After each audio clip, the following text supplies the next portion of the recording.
New Zealand को आज हार नहीं मिली, उसे कुचल दिया गया। ईशान किशन और सूर्य कुमार यादव ने ऐसा तूफान मचाया कि रिकॉर्ड टूटते चले गए। और इस जीत के साथ टीम इंडिया ने जो इतिहास रचा वो आपने शायद नोटिस ही नहीं किया होगा। तो दोस्तों, मैच की शुरुआत हुई उस सिक्के के उछाल से और सिक्का भारत के पक्ष में गिरा। भारत ने पहले गेंदबाजी का निर्णय लिया। यह निर्णय साहसी था लेकिन जोखिम भरा भी। अगर न्यूजीलैंड ने 200 से ज्यादा रन बना दिए तो दूसरी पारी में ओस भी भारतीय बल्लेबाजों को पहाड़ जैसे लक्ष्य के दबाव से नहीं बचा पाएगी। लेकिन कहते हैं ना, किस्मत भी बहादुरों का साथ देती है। पर क्या आज किस्मत वाकई भारत के साथ थी? आने वाले 20 ओवर इस सवाल का जवाब देने वाले थे। मैदान पर उतरे न्यूजीलैंड के दो शूरवीर डेवॉन कॉनवे और टिम सीफर्ट। भारत की ओर से नई गेंद थामी थी अर्शदीप सिंह ने। उम्मीद थी कि बाएं हाथ का ये गेंदबाज शुरुआती स्विंग से कीवियों को परेशान करेगा, लेकिन जो हुआ उसने पूरे स्टेडियम को सन्न कर दिया। पहला ओवर। क्रिकेट में कहा जाता है कि आप पहले ओवर में मैच नहीं जीतते, लेकिन हार जरूर सकते हैं। डेवॉन कॉनवे आज किसी और ही ग्रह से आए प्रतीत हो रहे थे। अर्शदीप की गेंदें जो हवा में तैरनी चाहिए थीं, वो बल्ले के बीचों बीच लगकर गोली की रफ्तार से बाउंड्री की तरफ जा रही थीं। दूसरी और तीसरी गेंद पर लगातार 2 करारे चौके। कॉनवे ने अर्शदीप की लाइन और लेंथ को पूरी तरह बिगाड़ दिया था। और फिर 5वीं गेंद एक हवाई शॉट जो दर्शकों के बीच जाकर गिरा। पहले ही ओवर में 18 रन। भारतीय खेमे में खलबली मच गई। डगआउट में बैठे कोच गंभीर मुद्रा में थे। ये वो शुरुआत नहीं थी जिसकी भारत ने कल्पना की थी। दूसरे छोर से उप कप्तान हार्दिक पांड्या आए, लेकिन कीवी बल्लेबाज टिम सीफर्ट ने भी दया दिखाने से इनकार कर दिया। उन्होंने हार्दिक की पेस का इस्तेमाल किया और विकेट के पीछे चालाकी से शॉट खेले। 3 ओवर खत्म होते होते स्कोरबोर्ड 43 रन दिखा रहा था। न्यूजीलैंड का रन रेट 14 के पार था। भारतीय गेंदबाज दिशाहीन नजर आ रहे थे, जैसे शेर अपने ही घर में शिकार बन गया हो। जब तूफान सबसे तेज होता है तभी एक नाविक की असली परीक्षा होती है। भारत को विकेट की सख्त दरकार थी। कप्तान सूर्या ने भरोसा जताया युवा तेज गेंदबाज हर्षित राणा पर। चौथा ओवर लेकर आए हर्षित ने समझदारी दिखाई।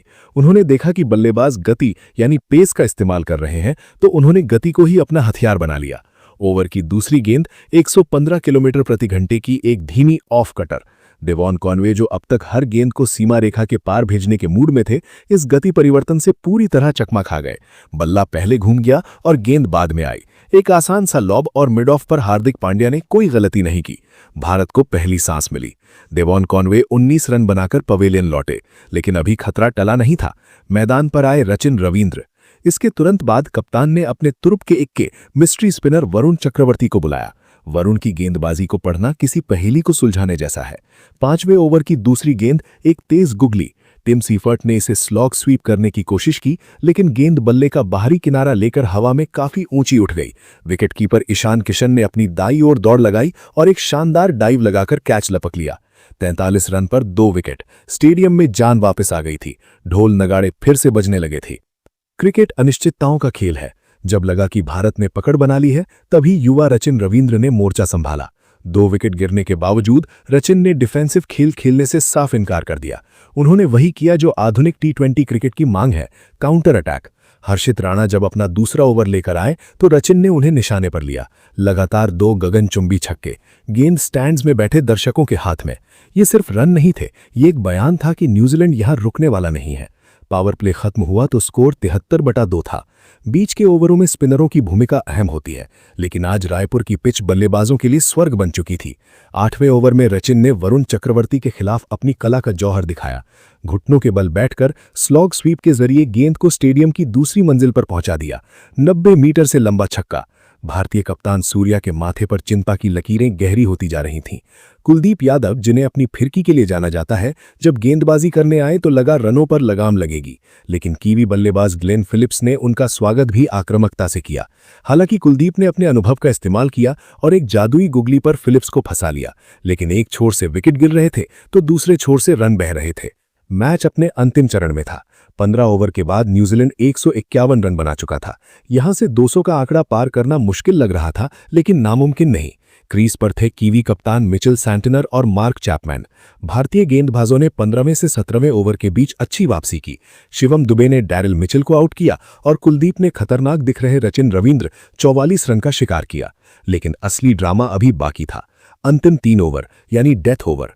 ये वो समय होता है जब गेंदबाज यॉर्कर और स्लोअर वन का इस्तेमाल करते हैं, लेकिन आज दिन न्यूजीलैंड का था। 18वें ओवर में हर्षित राणा को सेंटनर ने आड़े हाथों लिया, एक के बाद एक 3 बाउंड्री। और फिर आया पारी का अंतिम और सबसे नाटकीय 20वां ओवर। जिम्मेदारी अर्शदीप सिंह पर थी, जो भारत के सबसे भरोसेमंद डेथ बॉलर माने जाते हैं, लेकिन आज दबाव उन पर हावी हो गया। पहली ही गेंद एक लो फुल टॉस, बल्लेबाज चूका, लेकिन विकेटकीपर संजू सैमसन भी। गेंद 22 के रूप में बाउंड्री पार। किस्मत पूरी तरह से मेहमान टीम पर मेहरबान थी। अर्शदीप अपनी लय खो चुके थे। 5वीं गेंद पर एक कैच बाउंड्री पर उछला। वरुण चक्रवर्ती ने गेंद पकड़ तो ली, लेकिन उनका संतुलन बिगड़ गया और पैर बाउंड्री रोप को छू गया। छक्का। और अंतिम गेंद पर फिर एक चौका। आखिरी ओवर में रनों की बरसात हुई। न्यूजीलैंड ने निर्धारित 20 ओवर में 208 रनों का विशाल स्कोर खड़ा कर दिया। जीत के लिए 209 रन। इस रायपुर के मैदान पर यह किसी एवरेस्ट की चढ़ाई से कम नहीं था। भारतीय खिलाड़ी जब पवेलियन लौट रहे थे तो उनके कंधों पर 209 रनों का बोझ साफ देखा जा सकता था। 209 रन प्रति ओवर 10.45 की औसत। इस लक्ष्य का पीछा करने के लिए सिर्फ कौशल नहीं, बल्कि एक पागलपन की जरूरत थी। भारतीय पारी की शुरुआत करने आए संजू सैमसन और अभिषेक शर्मा दोनों ही विस्फोटक बल्लेबाजी के लिए जाने जाते हैं, लेकिन न्यूजीलैंड के गेंदबाजों के पास भी एक योजना थी। अनुभवी मैट हेनरी ने पहला ओवर डाला। संजू सैमसन, जो अच्छी लय में दिख रहे थे, दूसरी ही गेंद पर एक बड़ा फ्लिक शॉट खेलने गए। टाइमिंग सही नहीं थी। गेंद हवा में गई और सीधे फील्डर के हाथों में। संजू सैमसन आउट। भारत को पहला झटका लगा जब स्कोरबोर्ड पर अभी दहाई का आंकड़ा भी नहीं जुड़ा था। अभी दर्शक इस सदमे से उभरे भी नहीं थे कि दूसरे ओवर में जेकब डफी ने अभिषेक शर्मा को अपनी स्विंग से छका दिया। अभिषेक बिना खाता खोले बोल्ड हो गए। 2 ओवर 2 विकेट और स्कोर नाम मात्र। रायपुर का स्टेडियम, जो कुछ देर पहले शोर से गूंज रहा था, अब शमशान जैसी खामोशी में डूब गया था। हर किसी के मन में बस एक ही सवाल था, क्या मैच खत्म हो चुका है? क्या भारत ने हथियार डाल दिए हैं? लेकिन दोस्तों, पिक्चर अभी बाकी थी। क्रीज पर आए 2 ऐसे खिलाड़ी जो हार मानने के लिए नहीं बने थे। एक तरफ थे छोटे कद के डायनामाइट ईशान किशन और दूसरी तरफ थे दुनिया के नंबर 1 टी20 बल्लेबाज सूर्य कुमार यादव। ईशान किशन ने आते ही परिस्थितियों को भांप लिया था। उन्होंने जान लिया था कि अब डिफेंस करने का समय नहीं है, अब आर पार की लड़ाई है। तीसरे ओवर में गेंदबाजी करने आए युवा कीवी गेंदबाज जैकरी फोल्क्स। ईशान ने उनके खिलाफ मोर्चा खोल दिया। पहली गेंद नो बॉल, ईशान ने उसे बाउंड्री पार भेजा। अगली गेंद फ्री हिट, ईशान ने पूरी ताकत से बल्ला घुमाया और गेंद दर्शकों के बीच। इस एक ओवर ने मैच की तस्वीर बदल दी। ईशान ने इस ओवर में 24 रन बटोरकर न्यूजीलैंड के कप्तान सेंटनर को सोचने पर मजबूर कर दिया। ये भारत का जवाबी हमला था, तेज, सटीक और विलासकारी। ईशान किशन आज एक अलग ही जोन में थे। मैट हेनरी, जिन्होंने शुरुआत में विकेट लिया था, उनके छठे ओवर में ईशान ने 2 गगनचुंबी छक्के जड़े। मात्र 21 गेंदों में अपना अर्धशतक पूरा किया। ये सिर्फ एक अर्धशतक नहीं था, ये न्यूजीलैंड के जबड़े से जीत छीनने का फरमान था। पावर प्ले खत्म हुआ तो भारत 100 रनों के करीब पहुंच चुका था। असंभव अब संभव दिखने लगा था। ईशान किशन अगर आग थे तो सूर्य कुमार यादव उस आग को हवा दे रहे थे। जब ईशान दूसरे छोर पर गेंदबाजों की धज्जियां उड़ा रहे थे, तब सूर्या ने अपनी क्लास दिखाई। उन्होंने ताकत का नहीं बल्कि नजाकत और टाइमिंग का इस्तेमाल किया। 8वां ओवर फोल्क्स दोबारा आए। सूर्या ने उनका स्वागत एक क्लासिकल कवर ड्राइव से किया और फिर वो शॉट खेला जिसके लिए पूरी दुनिया दीवानी है। विकेट कीपर के पीछे घुटने टेक कर खेला गया उनका सिग्नेचर स्कूप शॉट। गेंद सीधे स्टैंड्स में। न्यूजीलैंड के फील्डर्स बस दर्शक बनकर रह गए थे। उन्हें समझ नहीं आ रहा था कि फील्डिंग कहां से जाए। अगर वो फाइन लेग को पीछे करते तो सूर्या कवर पर मारते, अगर कवर को पीछे करते तो वो पॉइंट के ऊपर से खेलते। ये बल्लेबाजी नहीं, ये ज्यामिति के साथ खिलवाड़ था। इन दोनों के बीच की शतकीय साझेदारी ने मैच को एक तरफा बना दिया था। हालांकि 10वें ओवर में ईशान किशन 32 गेंदों पर 76 रनों की एक ऐतिहासिक पारी खेलकर आउट हो गए। उन्होंने अपना काम कर दिया था। जाने से पहले उन्होंने भारत को जीत की पटरी पर दौड़ा दिया था। ईशान के जाने के बाद उम्मीद थी कि न्यूजीलैंड वापसी करेगा, लेकिन क्रीज पर आए सिक्सर किंग शिवम दुबे को स्पिनरों का काल कहा जाता है।